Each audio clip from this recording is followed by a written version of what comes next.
is what happened. So we get into a Dallas Cowboys team, right?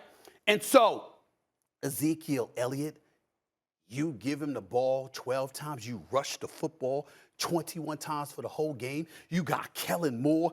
He interviewed by Jacksonville. He's a candidate potentially in Chicago and Minnesota. Nobody brought him up. Everybody's missing the fact that, again, what I say to you is what can go wrong will go wrong. Why do I bring that up, Michael Irvin? Because in Big D, what happens is the ego invades the issue.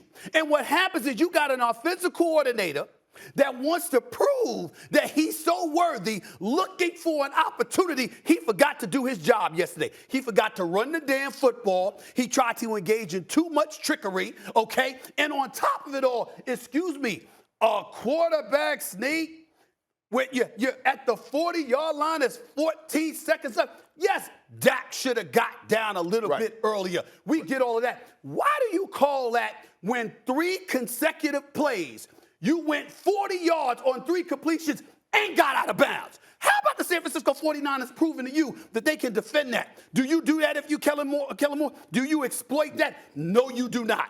Everywhere you turn, offensive line, defensive line, running game, quarterback, wide receiver, CeeDee Lamb, okay? Excuse me, defensively, what you gonna do? Every single place you turn, the Dallas Cowboys, the better team, collapse. And guess what? We don't even know if we could blame Mike McCarthy. You know why? Because we don't know who the hell in charge. Kellen Moore's running the plays. Did he consult with Mike McCarthy? Did Mike McCarthy approve this? Or did he say, I don't know what the hell, I know we should have snapped the ball. And then, finally, to just embarrass themselves, what does Dak Prescott and Mike McCarthy do? They talk about the official. They talk about the umpire, Ramon George. They said, excuse me, we should have got the snap off. You didn't know the rule.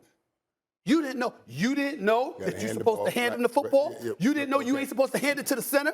You didn't know that you're supposed to give it to the official because the official has to spot the ball, not you.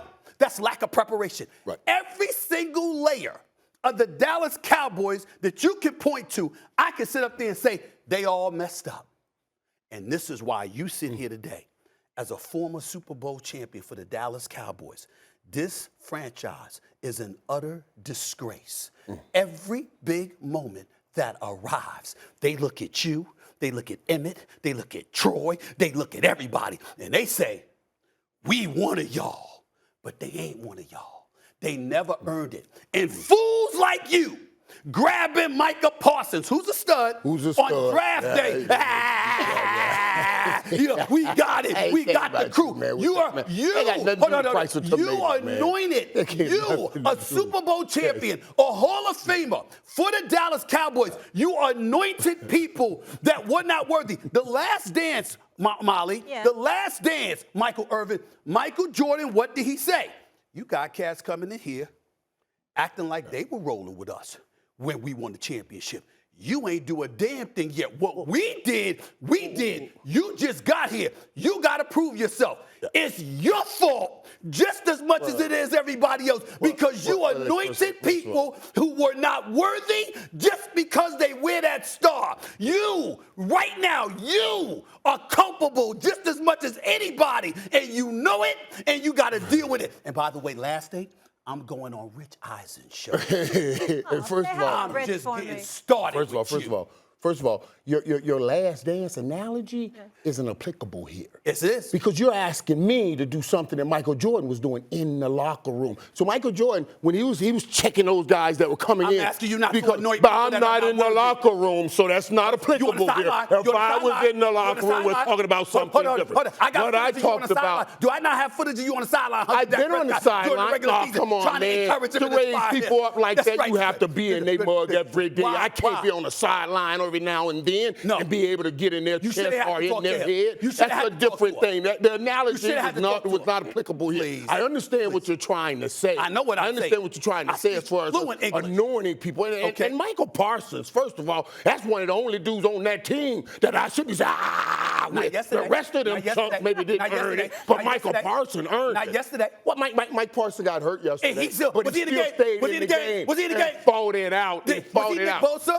Nick Bosa was out the game. Fred Warner led the game. The problem was with the guys that I mentioned early on in the game, just early on in this segment. It's the stars of this football game. I needed Dak to carry that offense yesterday, and the defense did enough to hold down that great running game and that great play caller and Kyle Shanahan. Even though they stopped them, they moved the ball up and down the field, like you said, but they stopped them from getting in the end zone. They made it 3 points game, so you stayed close to the game. And Dak never turned the corner. That offense never turned the corner and came back and put points on the board to help that defense. Do you realize you're praising a team whose quarterback went into the press conference and applauded the fans for throwing stuff at the refs? Well, all right, that's where I want to go now. That got to do with anything.